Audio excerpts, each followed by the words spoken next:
Let's give them something to cheer for now. Let's have ourselves a fine Texas Aggie Yell practice. Time now for the College Football Inquirer. Here's Pat, Russ, and Dan.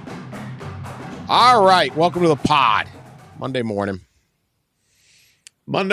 Dan, after the Bruins. Here we go. Historic flopola. How are we feeling? My Boston Bruins failed miserably. I feel like I feel like a Michigan fan right now. Like you have this great regular season and you enjoyed it immensely. Mm-hmm. And then like you're sitting there going, how in the hell did we lose to TCU? Yeah. Michigan fans seems to have just put it behind them and just celebrating the regular season. I don't think that's how it works in pro sports. I will not, the regular season was quite fun because the team was supposed to be old. And this is the thing. They were old. They had shaky goaltending and we weren't sure there was enough defensive depth. And then for 6 months, all those things went away and then they came back. Yeah. And they did come back. It was a debacle of all time. They didn't just blow a 3-1 series. They blew all 3 of the games at the end. They blew game 5, they blew game 6, and they blew game 7. It wasn't like they just took a couple games off and like got overconfident and played poorly. They just gagged away every single game. It was like one straight week of watching a guy need a Heimlich. That's not good. That's not good. How much Bushmills did it take to get over it? Well, we're not done. It's a process. It's a process, Pat. Bushmills for breakfast. Yeah, stages of grief. This might be Bushmills week. No. It's funny. People get mad at Twitter, like they don't like Twitter and all this stuff, and I'm like, it has its ups and downs, but it is a really fun marketing tool that I like, and but it's also just funny. Like I took a picture last night because you were taunting me on Twitter on Sunday night, so I took a picture of a glass. I pour myself a whiskey on the rocks. I have Bushmills whiskey, pour it in. And I take a picture and I put it up. And then like you retweet it out. Like it wasn't like a response. I looked this morning, 80,000 people have seen a picture of a drink I made in my kitchen. That is an entire football stadium, a good sized one. You're an influencer now, Dan. Look at there. Has seen a picture of a drink I made in like 8 seconds in my kitchen. Like what a weird thing. Yeah, you just had yourself a drink at Williams-Brice Stadium in front of 80,000. Yeah, right. I just pour myself a drink, and then it's like it's been viewed by 80,000 people. Looks and like, I'm sure everybody's criticizing your whiskey choice. And what the hell, Bushmills? Where are you? 80,000 people. This is the official whiskey of heartbroken fans. I'm getting crap. Too much ice, dude. Oh, whatever, dude. I'm going to keep filling it up. Everybody's a critic. That's not good enough whiskey. My team just gagged away 3 consecutive games, blew the best regular season in the history of the 100-and-something-year-old league, and lost the first round. And one, of the people in my life that have given me the most joy over the last 20 years is my wife, my children, and Patrice Bergeron, and he's retiring. You don't bring out the good stuff for that. It's kerosene time, baby. That's a good point. The good stuff should be reserved for the good times, right? What are these people? I like Bushmills, and I like Bushmills Black particularly. But yeah, well, man, I have a really good bottle of Blanton's. Oh, well, good for you. Okay, stuff it in some. It's not the time for that. No, it's the time for a desperation heavy pour in the kitchen. Everybody's a critic on everything. I often tweet out that the glass of bourbon, right there, and showing it in the Zoom. And it's not a glass I took. This is like some image from years back, and I'll tweet it out. And every time I tweet it out, there's always a few people that are like, "Oh, you don't do the whiskey rock in your bourbon. You're not a real drinker." I'm like, dude, it's a cartoon picture. Jesus, stock photo. God, yeah. Where's the one big cube? I have the one big cube. I just was too lazy to get it out. I was like, screw it. I don't care. I'm filling this and filling it and filling it. I hate, this is the fun part. Yeah, and let me tell you about the ice. Let me say this about the ice. The bourbon whiskey, you have to drink it neat, people. Okay? You want to name drop? I'm name dropping. I know Julian Van Winkle of the Van Winkle. I know Julian Van Winkle. I've drank with Julian Van Winkle. Julian Van Winkle says put an ice cube in it, take a orange rind, and rub it around the top, and that's how you drink it. You don't drink it neat. That's how you drink it. That's from Julian Van Winkle himself, the Poppy Van Winkle fortune. Don't tell me your little, I got to be... From the horse's mouth, baby. From the horse's mouth. Yeah. From horse Dan, country. do you remember you remember when I think it was last year's Masters, the first one I covered, and you guys invited me over to have dinner at your house. Julian was probably there. Yeah. And, I walk in and there's an old beat up car outside, as I recall. And I walk in and there's like this old man in the corner, like, he's probably 30 years older than anybody else in the home. And I'm like, I wonder who this guy is. Maybe he's not that old. But be nice to him. Jeez, I know. What am I doing? I know. No I don't want to do that. For you, I don't want to do that because he gave me a lot of free poppy later that night. But then you guys had the plastic pappy bottles, which I've never seen a plastic. That's his traveling ones. His travel bottles, and then I said, well, who's that man in the corner? And that's when I was told that is the great grandson of Pappy, I think, or the grandson of Pappy. I can't remember. Grandson. It's all in Wright Thompson's book. Pappy Land. Pappy Land. Yeah, it's great. No, Julian's a great guy. We also have Jimmy Haygood from Charleston, South Carolina. He's like a barbecue champ. He runs the scoreboard at 15 at Augusta National for the Masters, and he stays with us, and he cooks. I mean, there are times the meal and drinks at this house in Augusta with the sports writers is insane. Yeah. That night was the highlight of the night. I mean, it's just like, I cannot believe I'm having, Jimmy can cook anything, but his barbecue is just incredible. Food for the Southern soul, I think, is his thing. And blackjack, he has blackjack barbecue sauces, all this stuff, right? He's, I don't know if he won Memphis in May, but something close, all these things. And we got him cooking, and we're sitting there having, and Julian will, he'll not just have some Pappy Van Winkle, but have this other stuff. So anyway, I don't want to hear from you people telling me how I. Bottom line is, shut your traps on. Shut up. I'm drinking Bushmills. The Bruins lost, and it's Protestant whiskey. Whatever. Jimmy McNulty. Let's get to some football. Season's over. Hey, in a related development, my grill arrived. Thank you. My new egg is here. Oh, all right. Very good. Yeah. Have you broke it in yet? Not yet.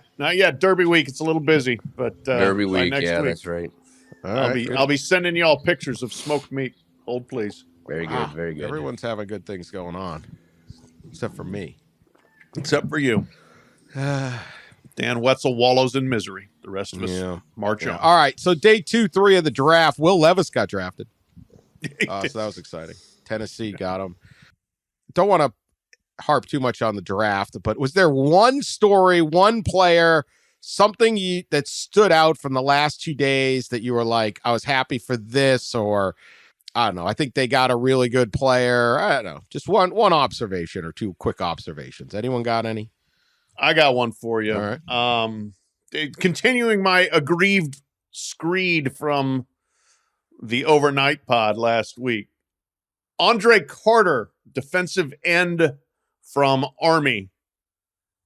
There was a big hullabaloo about him in December because they were trying to overcome legislation that would prevent him from maybe being able to play in the NFL because of his commitment to the armed services. After you graduate, you have a 5-year, I believe it is, commitment. So they got this rule overturned so that he could be drafted. But part of the hook of all this being a big story in December were people like Mel Kiper saying he was the number 22 prospect in the draft. And I think Bleacher Report had him number 29. And so it became this thing. You're going to keep a first-round pick out of the draft? Oh, my gosh. Well, they overcame it. Okay, so he's eligible to be drafted. Guess what? He wasn't drafted. He went undrafted. And so this throne of lies, the draft media industry that creates these wildly unrealistic scenarios and expectations, it ends up putting these players in bad situations. Now, Andre Carter, he's going to get a degree from West Point. He's going to be fine. He's going to get his chance in the NFL. Maybe he makes it. Maybe he doesn't.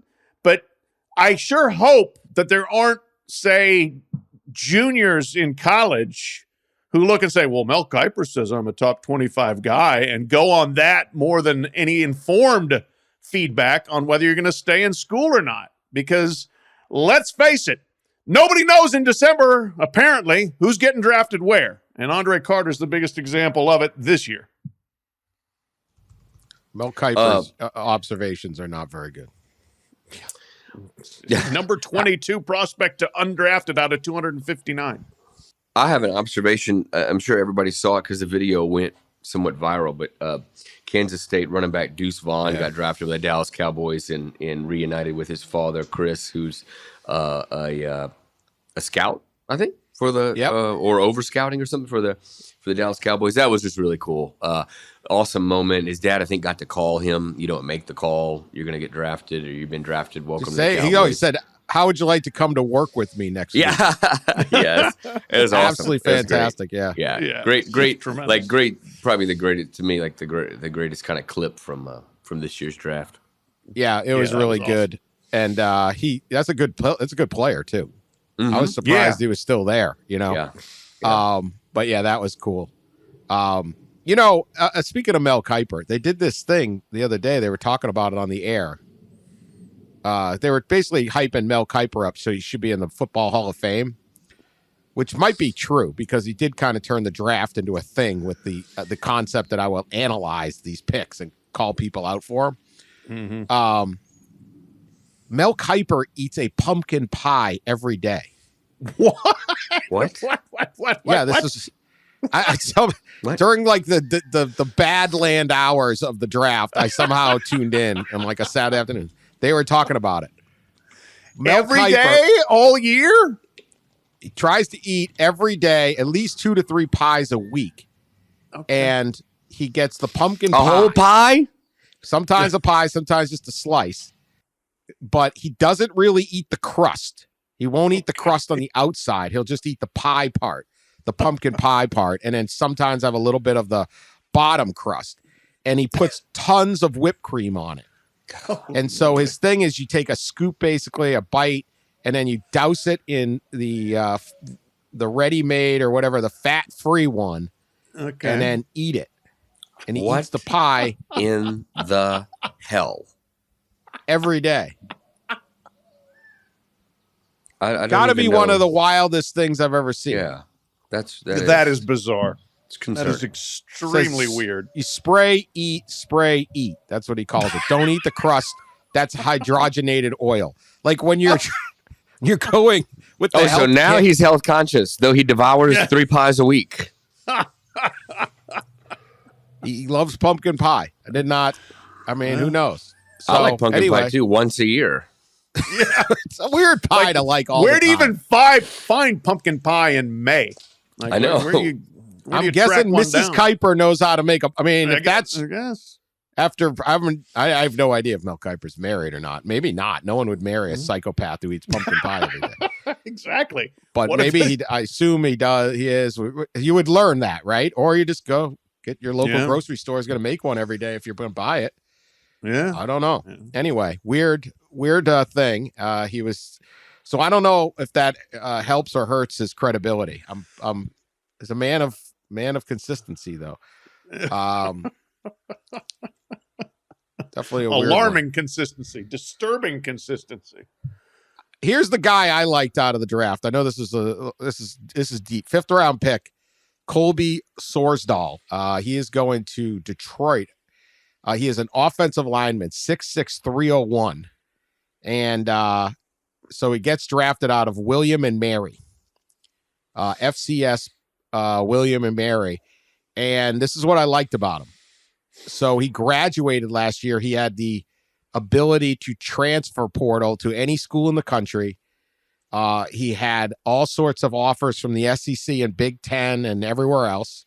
Obviously, he's going to be, everyone saw how good he was. And he refused to enter the portal.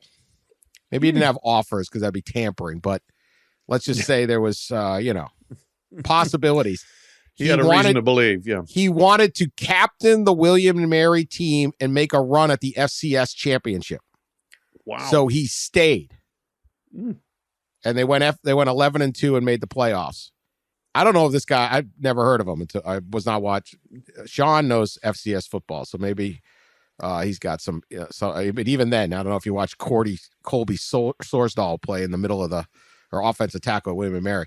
But I love a guy that's like, yeah, I'm not going to the SEC. I'm gonna try to win a national title at my school. I don't fault him if he went, but right. What a great attitude. Yeah, no, that's cool. That's, I admire people who occasionally want to finish what they started and stick it out at a place that means something to them. So again, I'm not saying that people who transfer lack anything in terms of commitment or character, but I like hearing those stories. Yeah, it's nice to have a kid that doesn't quit on his team, boys. Now, he may not make this team and get cut, but hey, we're celebrating him now. There you go. Ross, you're going to attend some meetings this week, including I think we're going to have the Big 10, the Big 12, and the Pac-12 in the same room again. Is that right? We're going to have a showdown. What's the latest on everyone trying to expand on each other? Gas station TV? Anything else happening with this? Yes, I'm out in Phoenix through Wednesday. This is an annual event. Used to be the Fiesta Frolic, it's that one. And they got in a little bit of trouble, as we all remember, about 10 years ago. Now it's the Fiesta Summit. So instead of frolicking, everybody out here is summiting. But the first Monday, Tuesday, Wednesday, first 3 days of the week are a little more serious. Conference meetings go on. Mountain West Conference meets, Big 12 Conference meets, Pac-12 Conference meets.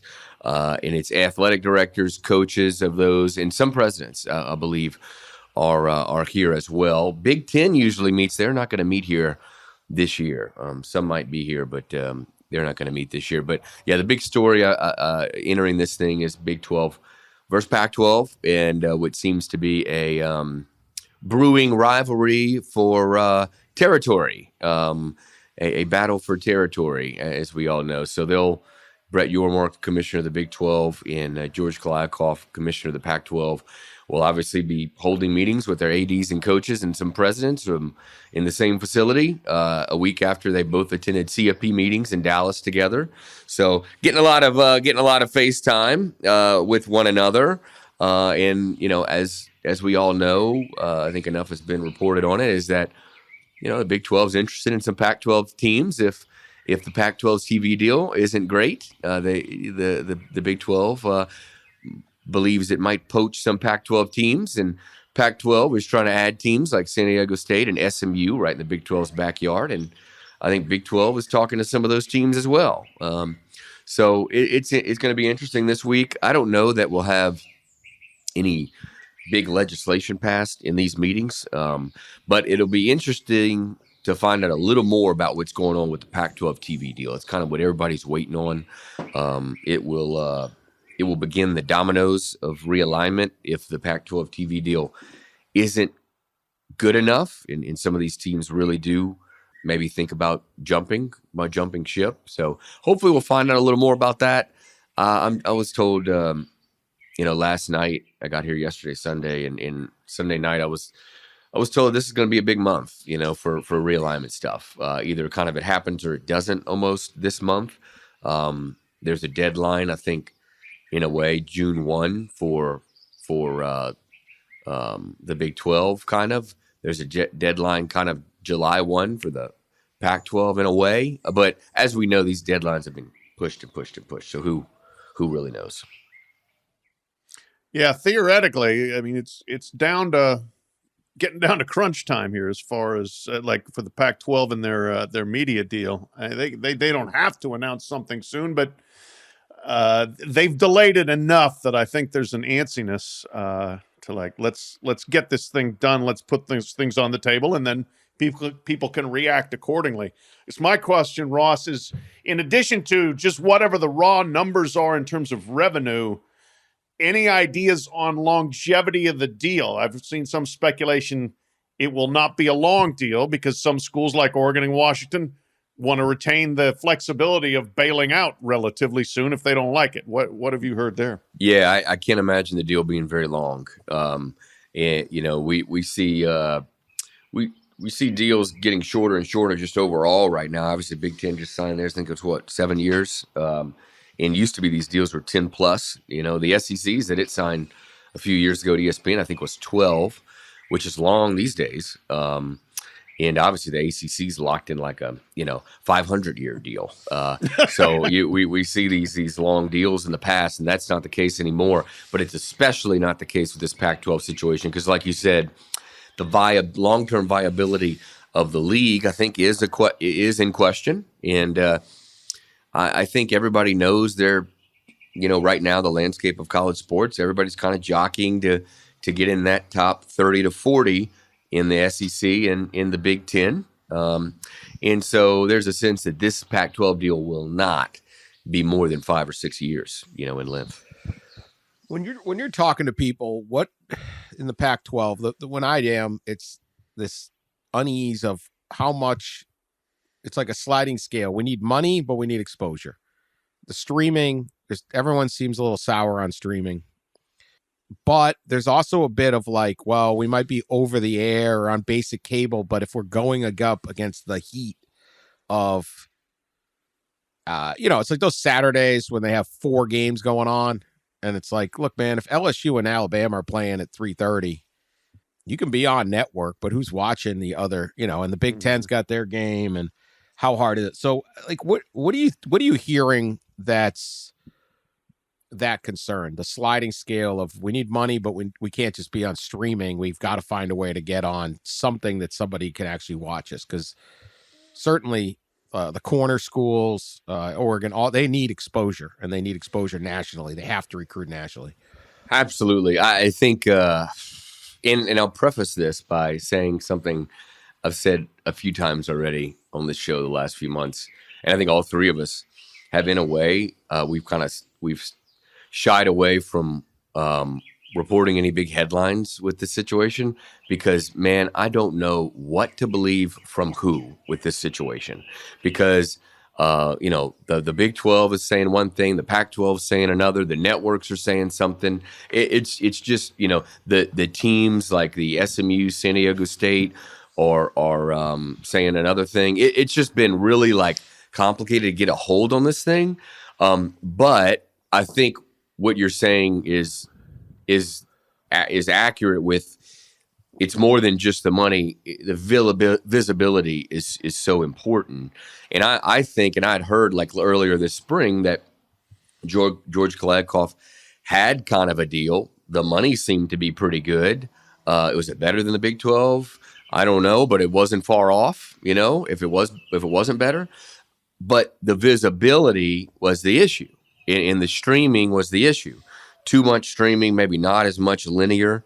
And, then it sounds like he kind of went back and started continuing talks and negotiations. One thing I did learn just in my first few hours of being out here is that the Pac-12, and this is the case with, I think, every TV negotiation, obviously these TV partners, the ESPNs, Foxes, NBCs, all that, they're negotiating with several different leagues and pro leagues. And I think the Pac-12 kind of finds itself behind like the WWE and UFC right there, like combining, and they're working on a new deal. I think the Pac-12 finds itself behind them in the pecking order right now of getting deals done. So, and that's been the case, in the past with leagues. You got to get some of these other deals done. So that may be actually what's delaying it is that these other pro leagues, pro associations need to get their deals done because theirs is coming up earlier. And in this situation with UFC and WWE, they're combining and I think they're trying to negotiate a new media deal, I believe. So sometimes these delays are, have nothing to do with the situation for the conference, but have to do with other deals that the networks are, other associations the networks are negotiating with. That makes sense. I think we in college sports tend to view all this as in a vacuum and not think that, there are other properties, including some that are bigger even than college sports out there, need to be negotiated with and deals to be hammered out. But, I mean, it's a fascinating time, and everybody is definitely like on wait and see mode. Okay, what exactly can George deliver to his constituents, and what will the fallout be? And hopefully we get that soon, and we start getting a little more clarity on if things are going to move again or things aren't. Yeah, and one thing we should keep in mind also, the Pac-12's deal has one more full year, right? It comes open, it comes up next July, right? Next July 1. So they have one more, the TV deal has one more full year. A year out from a deal expiring, from what I've been told, is about where you sign a new deal, 18 months to 12 months from a deal expiring. So they are on the back half of that. They're at 14 months left on the deal. I mean, so we're right in that area of where you would get a deal done. So there was some panic that they didn't get a deal done in the fall, but that would have really been early. And there was some panic back in January and February and March. They didn't get a deal done. But again, that's again early. So now we're kind of more right in it. They get beyond July, and within a year of a deal being expired, that has a little cause for probably some concern. Then you can panic. Yeah. But the Big 12 basically jumped the line and sped up the timetable, and that got everybody looking then at the Pac-12 when. That's right. That's what really got everybody that's what sparked kind of the chaos, because the Big 12, jumped them in line. And the Pac-12 couldn't get a deal done to continue with ESPN and Fox in the exclusive negotiating window back in whenever that was, August, September. And then right after that expired, then the Big 12 jumped in, and Brett Yarmrock really was aggressive there. And he's very aggressive. We've certainly seen that. San Diego State athletic director John David Wicker told The Athletic that they're going to move. The Aztecs are going to move. It's either going to be the Big 12 or the Pac-12. One or the other is going to happen. We're excited for the opportunity. We've done a lot of work to prepare for that. If you're San Diego State, which one do you want? Well, Pac-12. Yeah, I think they want the Pac-12. If the money is pretty close, right, to the Big 12, the TV deal is pretty close. I think from a geographic standpoint, from a cultural standpoint, there's no doubt in my mind they would prefer the Pac-12. I mean, I think that's the league they've always aspired to, and now it's right there on the cusp of happening. And it's like, oh, wait, never mind. We're going to go play West Virginia and Central Florida instead. No, you want to be in the Pac-12. You want that California anchor there. That is where San Diego State should want to be, and where the Pac-12 should want them to be, and they should be. And I think it's going to happen. What's the latest on SEC scheduling? Now they're going to expand. Obviously, there is a hellacious battle going down on who should play whom, where, how often, all of that. We've talked, how quickly do you rotate? Do you do a 5-3? Do you do a 6-3? Do you do an 8-1? With one protected rivalry, 3 protected rivalries? How many games? What's the latest, Ross? Yeah, so we talked to SEC Commissioner Greg Sankey last week in Dallas at the CFP meetings about this, and this SEC scheduling debate's quite the content producing machine. I don't know. I feel like I've written more about SEC scheduling than Pat has written Stetson Bennett stories, which is saying a lot. But I wrote another one last week, and there really wasn't any really news to it except that SEC athletic directors are meeting this week. They were supposed to meet back in March, actually, and I think they moved the meeting to now because back in March or so, they didn't have any resolution to this issue. And I don't know that they have a resolution to this issue, but they will meet over the course, I think, of a day or two down in Rosemary Beach in 30A. Nice place to meet. And they'll try to hammer out, this is the top thing on the agenda, and trying to decide on what to recommend to presidents, who will then have a joint meeting with ADs and probably vote at spring meetings in Destin this year, Memorial Day week down in Destin, Florida, the annual spring meetings. So I don't know that they'll come out of these meetings this week with some recommendation. I kind of doubt it. But hopefully they'll take another step forward. There's supposed to be some data presented by the league staff members that will help steer the conversation, steer the debate into a resolution maybe. But the big thing, there are two big things hanging out there about this issue. The first thing is, what will ESPN give in additional revenue for a ninth conference game? Is it $2 million per school a year? Is it $5 million? Is it $7 million? Like, what is a ninth conference game worth? And then the second thing is, will the SEC keep its requirement to play a Power 5 non-conference opponent if they go to 9? And those are two really, those are two big things. I think if ESPN gives enough additional revenue, the teams that are on the 8-game wagon, I think could be convinced to vote 9, right? If ESPN doesn't give enough, I think you're probably going to see an SEC 8-game schedule. And we don't know what ESPN's going to give, and everybody's been pretty hush about it. And I don't know that ESPN has told the league or Greg Sankey what they're going to give. And we got to all keep in mind about ESPN's situation right now, right? It's a little tricky. Disney's about to have 7,000 layoffs over the next few months. Already have had a few. I'm guessing several hundred of those will come from ESPN. ESPN's still in Pac-12 negotiations. ESPN's got, I think, an NBA deal coming up. Yeah. So you got to keep all that in mind. And the ACC's asking ESPN for more money. The SEC's now asking ESPN for more money. So it's an interesting time right now. But the ball seems to be in ESPN's court. If they offer enough for that ninth conference game, I think it does swing that way. Well, this is the danger for the Pac-12. If the SEC adds another game, ESPN pays for that. Isn't the extra, however, what would that be? That would be, so there'd be 16 more games? Yep. Is that right? Or 8 more games? No. 8 more games? 8 more games. 8 more games. Yeah. Well, if I'm ESPN, I probably prefer 8 more SEC games than 8 Pac-12 games. So that cuts, and there's also there's a finite number of broadcast hours. It doesn't seem that way because it goes wall-to-wall football, but that SEC's not playing Thursday nights. They're not playing, not much. Occasional. Right. No.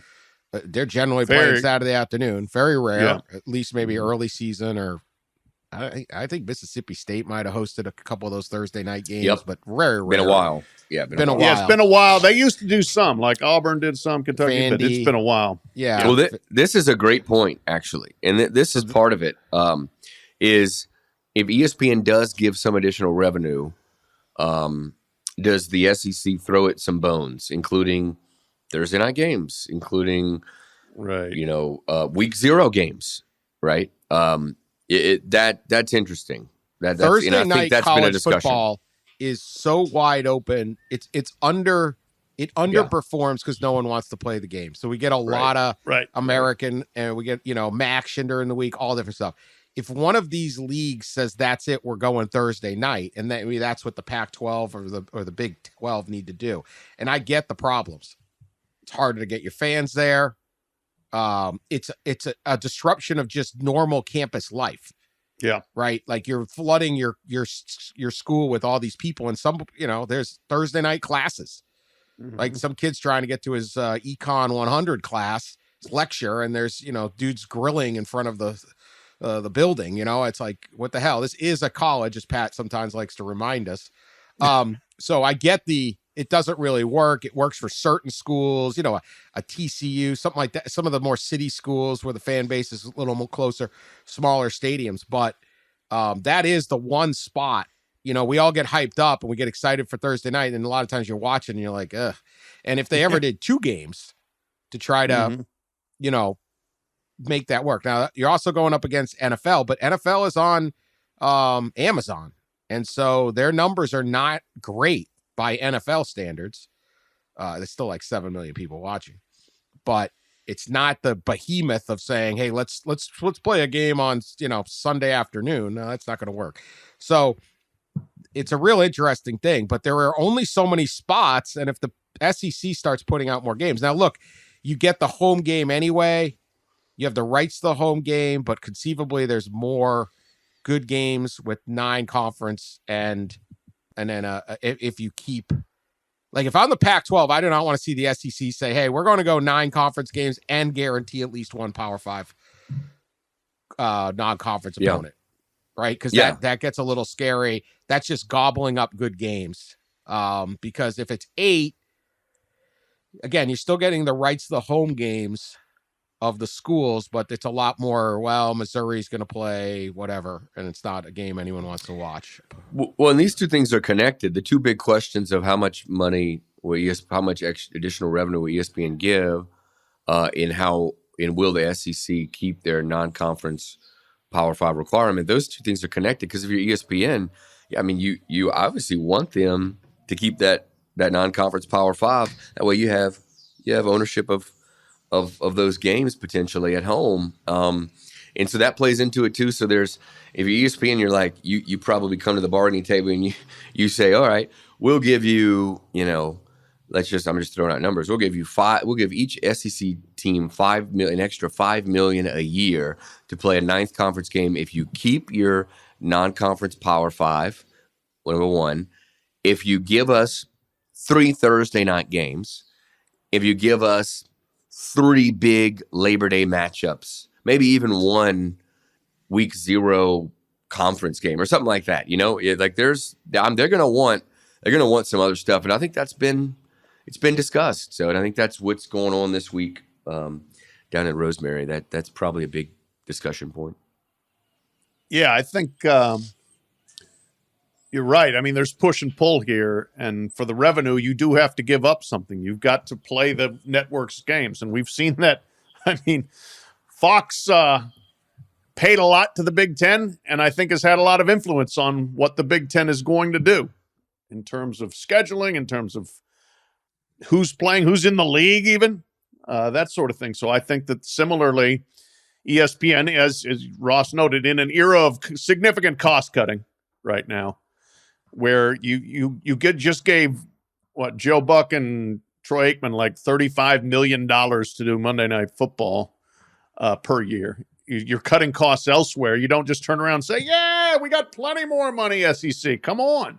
So there's going to have to be some calculus here that makes it work for everybody. And it's interesting, like a year ago, I thought, and I think several other people thought, that 9 games it would be an inevitability, that they're just going to do it. But there's been more pushback from within the league, and maybe the fiscal numbers aren't going to make, be as big a windfall as previously thought. And the one other thing too, I'll say, there's some ACC schools that really hope there's still a mandate for playing a power non-conference opponent, because Florida State still wants to play Florida, and Clemson wants to play South Carolina, and Louisville wants to play Kentucky, and Georgia Tech wants to play Georgia. I can't imagine those games ending, even if they don't have the requirement, but they could. They certainly could. And Pat bring up a good point about the inevitability of 9. I think that is the case. Eventually, they're going to get there. Do they want to get there right now? Because as many officials in the league have told me, if you go there, you're not going back. You're not going back to 8. You're not dropping back down. You can't do it. So this is a big decision, and they've been debating it now for 14, 16 months. They were supposed to make a decision last May at spring meetings, so it's been over a year of this issue. Now they had to have some things happen. When they met last May, they wanted some things resolved. They wanted to know about the CFP expansion. exactly when that would start. Well, we gotten that. They want to know about Oklahoma and Texas's entrance date. We've gotten that. And they wanted to look more at the tiebreakers, because they're going to go divisionless. And so the top two in the league will play for the championship. And you don't want to be down to your fourth tiebreaker and it's flip a coin. Nobody wants that. That coin flip would be good television, though. Could sell it to ESPN. So, you bringing up the Troy Aikman, Joe Buck thing and how much they're paying him. Like Fox offered, I think it's $375 million. They have a deal out for Tom Brady to work there. It's 10 years. It's a $37.5 million a year deal. That's just preposterous. That's more than ESPN pays Clemson for all their home games. I mean, right? Like, that's wild. Yeah. It's just, it doesn't make sense to me. No one will ever tune in to hear Tom Brady. No.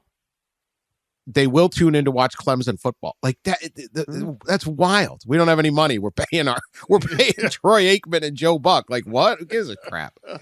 Right. I don't care who's calling the game. You want somebody good, but not at $30 million and 20. I mean, these schools are begging for that. Tom Brady's worth more than all the Clemson football games. All right. Okay. Yeah. I don't know. You say so. Like, is Tom Brady going to be that much more interesting than everyone else that he absolutely moves the needle from a rating standpoint? I cannot imagine it. Cannot imagine. I've been covering Tom Brady a long time. He's rarely interesting. He's going to have to bust out the interesting. Right. Brilliant, incredible, fascinating, lots of things, but like, no. Yeah, like, maybe you get it with like a Barkley or something where you're like, yeah, I'm going to watch the post-game NBA show because Barkley's on. Like, there's very few guys that you're like, I got to hear what he's got to say, right? Barkley might be the only one. Yeah. Where you're just like, I got to hear this. This is going to be good. There was a fight in the game. I got to hear Barkley. Barkley will rip him. Anyway, yeah, that's going to be interesting. They got to make up for the home games. It's complicated. There's a lot there. That's why I applaud the Big 12 for getting that thing done. As you said, jump the line and get there. All right. In not so great news for a school, Michigan State, Tuck coming. The portal made the Michigan State program under Mel Tucker. He crushed the portal after his first year. He started late. It was COVID. They went 2-5. Next year, they go 11-2. But here we go. The last day of the portal being open. And on Sunday, 2-year starter Peyton Thorne, quarterback. It's like the fourth most touchdowns in program history. Announces he's taken a grad transfer and hits the portal on the last day. Right after Keon Coleman, their best wide receiver and their best NFL prospect for next season. I think he had 7 TDs last year. He hits the portal. Michigan State obviously will be able to replace these guys. There was a quarterback battle.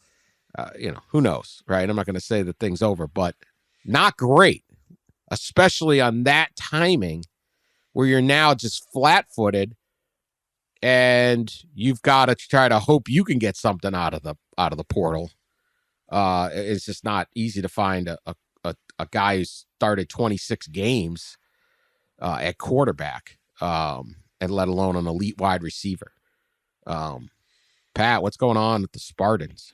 Yeah, also a defensive back who started like 12 games. Yeah, that's right. I'm sorry. Yeah. So, yeah, I mean, like that's a jarring thing to me. And it does make you wonder, whether the Sparty ship be sinking, because you're losing those guys at the last minute here in the spring. And given the way the negative momentum the program was headed last year, they did go 11-2 with Kenneth Walker transferring in, at least one offensive line starter, several defensive starters. I mean, they crushed the portal. The portal giveth, and now the portal taketh away.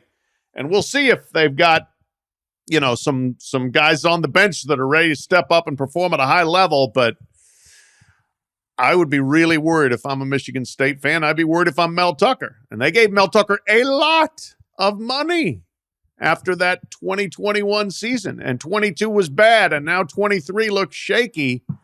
And they've got some issues there that I don't know what all they are, but like Peyton Thorne, coach's kid, leader, 2-time captain, like that, you want that guy on your team, right? I mean, maybe if he's going to get beat out, but man, you don't want those guys saying, I'm out of here.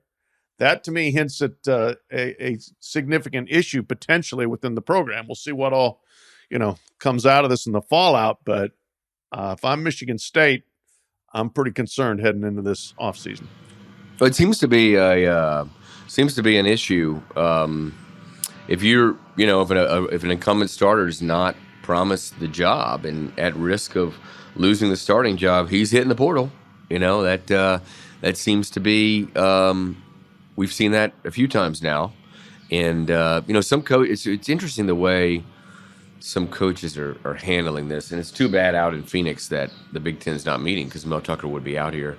And he still might, but they're not meeting, so I don't necessarily expect a whole lot of them because it'd be nice to get his take on this. But it's interesting how coaches are handling these quarterback situations. You have like Dave Aranda, who last year had an incumbent starter, right, and basically in the spring before the summer named a starting quarterback, and it was not the incumbent starter. And the incumbent starter left. Then you have coaches that are just kind of saying, well, it's still up in the air, sort of thing, and they risk losing the incumbent starter, or losing the backup who's competing.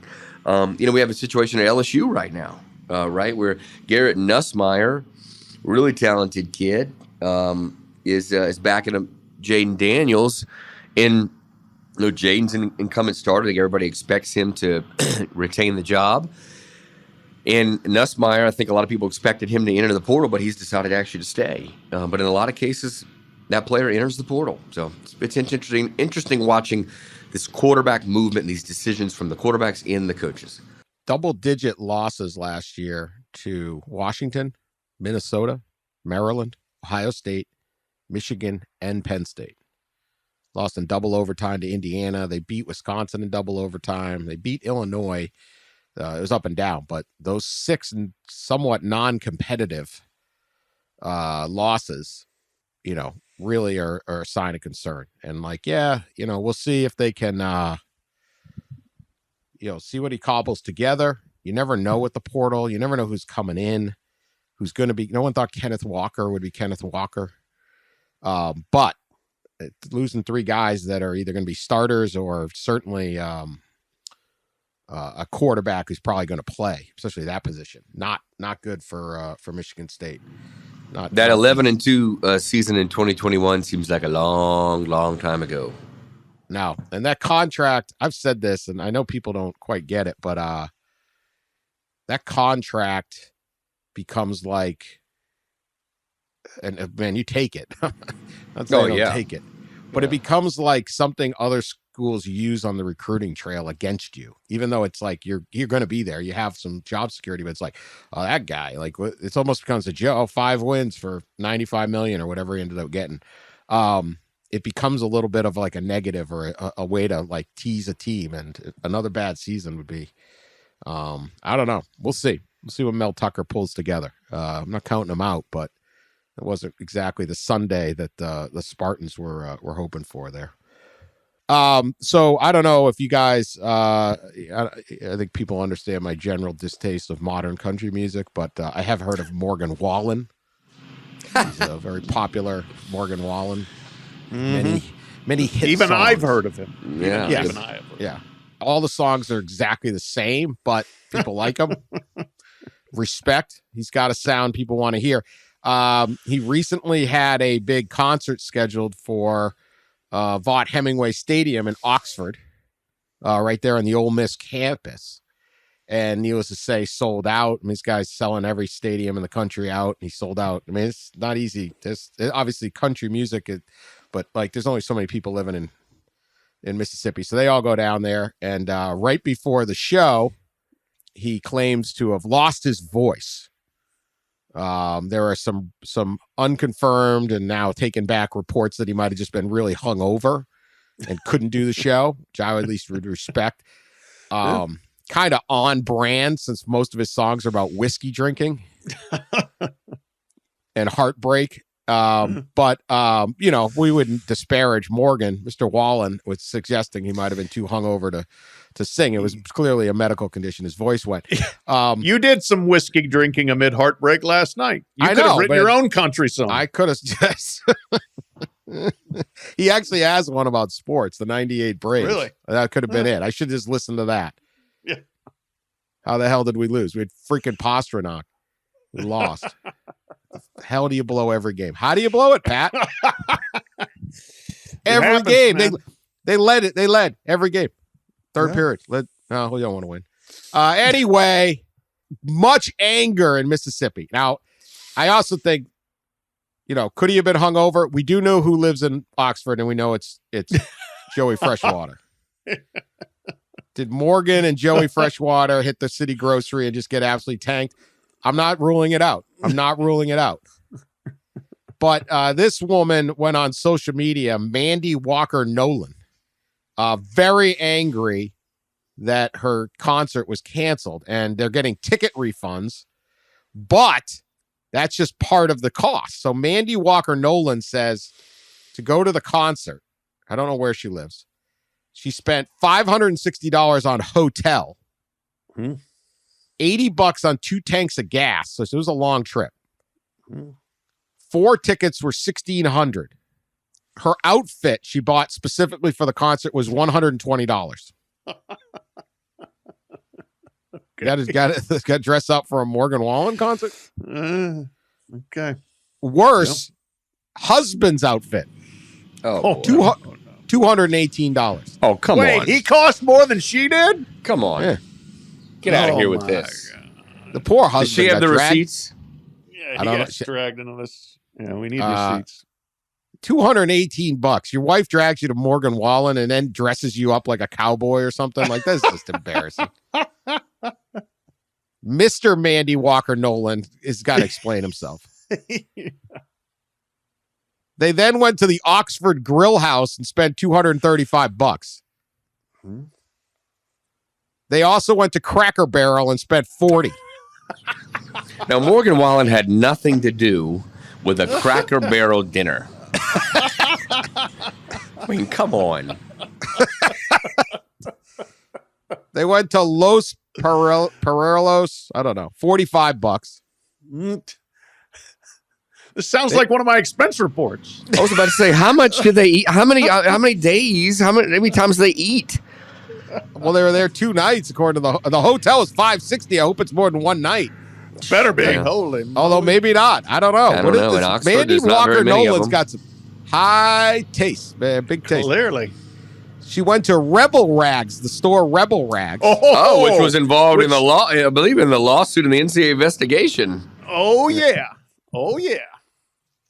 Rebel Rags she has a says place in history. Morgan Wallen owes her for the Rebel Rag because we wouldn't have had the opportunity to go had it not been for this concert.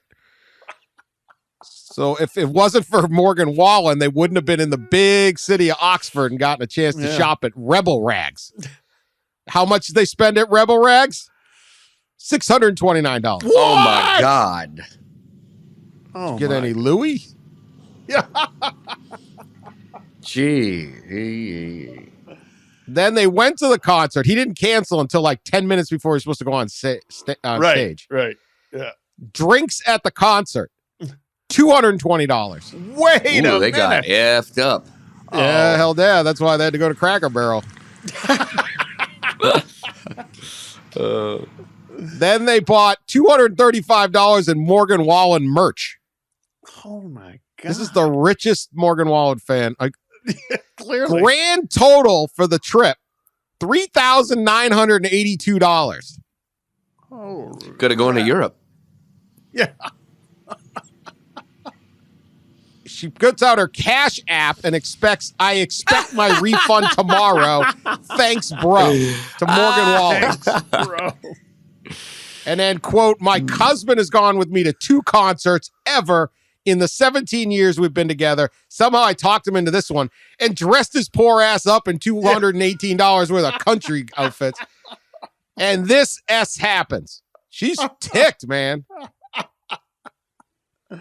So People's Court, does Morgan Wallen owe this Mandy lady $3,982 for maybe or maybe not getting so tanked with Lane Kiffin that he couldn't perform? At most, Morgan Wallen owes them for the cost of the tickets, and send them a nice little sorry about that card. That's the most. Every other expenditure, that's on Mandy and Mandy's dressed up husband and their ridiculous shopping spree at Rebel Rags and their overpriced meals and their drunken ass spree before the concert started. This all sounds wildly exaggerated. We need receipts on this. This sounds like some of the great expense report scams in times past. I don't know who the sports writer was, but there was once somebody who went somewhere to cover or something, didn't have a raincoat. It starts raining. He's going to buy a coat. Office tells him we're not paying for the coat. He sends in the report and just puts a note. The raincoat is in this report. Find it. Spread it out a little bit, puff up the breakfast just enough, etc. So that I'm accusing Mandy knowing something Nolan of expense report padding here. Well, they're getting a refund on the tickets, right? I believe they're getting a refund on the tickets. So there's that already happened or happening. But do you guys remember, it was like years ago, I think Chip Kelly was at Oregon, and they played a game on the road. Boise. It was at Boise, and they lost. Boise State. It was the first game Chip was the coach. Yeah. And then that was when LeGarrette Blount punched the dude. Fans got angry about making the trip and seeing a loss. And one fan, I think, wrote a letter to Chip Kelly and said, "You owe me this much. This is how my expenses." And Chip, I believe, wrote a check and sent it to the guy. He paid it, yeah. Did he really? Chip paid it, but then he was immediately regretting that the precedent had been set because right. You're not going to win all your games on the road, man. But yeah, he paid it. That was true. It was a bad performance by Oregon. LeGarrette laid some dude out right at the end. Someone from Boise. What was his name? Yeah. Byron Hout, Hout.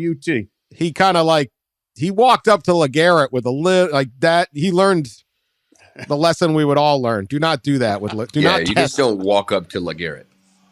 That is not someone you want to test. No. Not after a loss like that. No. All right. Well, pound sand. You got to go to Oxford and have a great weekend. Not listening to Morgan Wallen is not that big of a loss. No.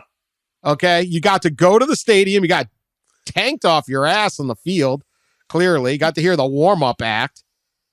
You got a good dinner. Then you got a hotel. You got to go shopping. You got to go to Cracker Barrel. Man, enjoy your life. You got your husband all spiffed up there. By the way, poor guy. Imagine this poor guy having to drive a whole tank of gas home, listening to his wife yell at Morgan Wallen. Wearing his fancy little outfit. Yeah. Going, God, I never wanted to go to this concert anyway. I don't like concerts. It's only the second concert in 17 years. LeGarrette Blount, by the way, blast from the past. And I had to Google. I was just curious, what is LeGarrette Blount up to now? Typed in his name in Google and let me read the first headline. Let me just say this. Nothing would surprise me. Nothing would surprise me one way or the other. This is definitely not going to surprise you. This past October, here is the headline. Super Bowl champ LeGarrette Blount throws punch at youth football game, police say. LeGarrette Blount swung on somebody after coaching a youth football game. He later apologized for being in the middle of a brawl. Not surprising. There we go. So I would have said he could very well be running like some elaborate football, like youth football initiative for like underprivileged kids and doing great, or it could be punching people out. Turned out both items were true. Yeah, both are true. Yeah, both are true. There we go. All right, last crime and punishment here. Ben Salem, Pennsylvania. Bucks County, Pennsylvania. 2 burglars broke into a convenience store in the Ben Salem Beer and Soda Shop. It's like just a convenience store if you get anything. 3:30 in the morning on April 7th. They shattered the front door and walked in, and instead of stealing any money, they just made some slushies and left. They were high. They have to be, right? Yeah, right. Yeah. Yes. They stole so. 2 slushies. Like $9 worth of Right. slushies. Break probably. the door, breaking an entry risk. Yeah. But there's probably some like mandatory law, right? You're going away. Yeah. All for 2 slushies. Didn't touch the money, didn't steal anything else. I don't know if they've arrested the people because the police say you can call 215-633-3719 if you know the slushy bandits in Ben Salem. What should be the penalty, Pat?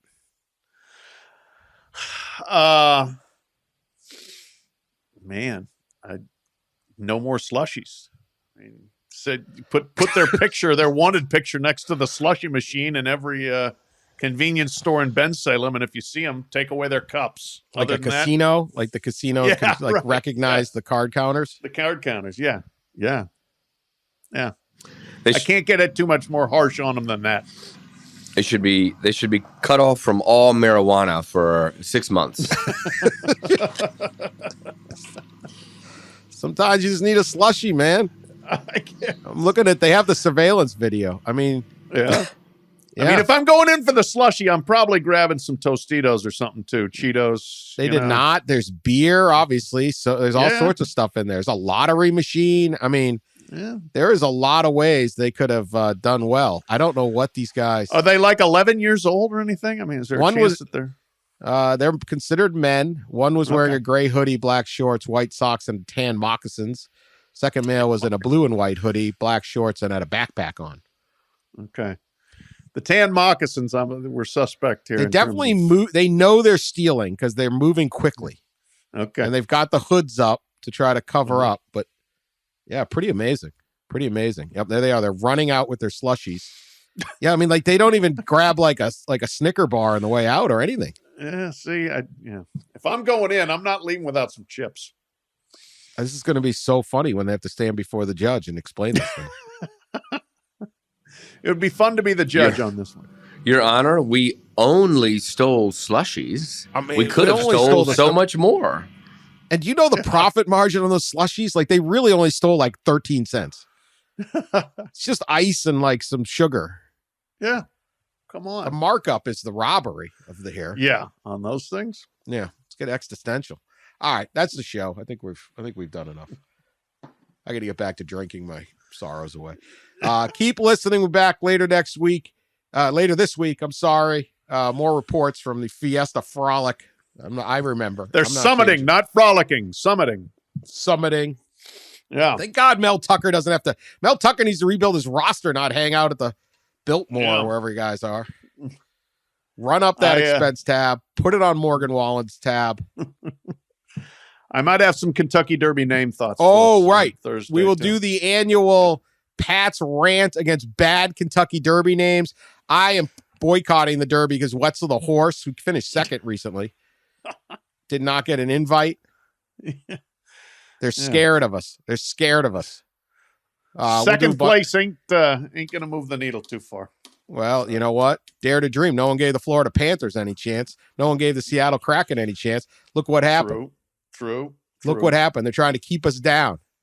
We're the boys. Wetzel the horse is the Boise State of the horse racing industry. Boxed out.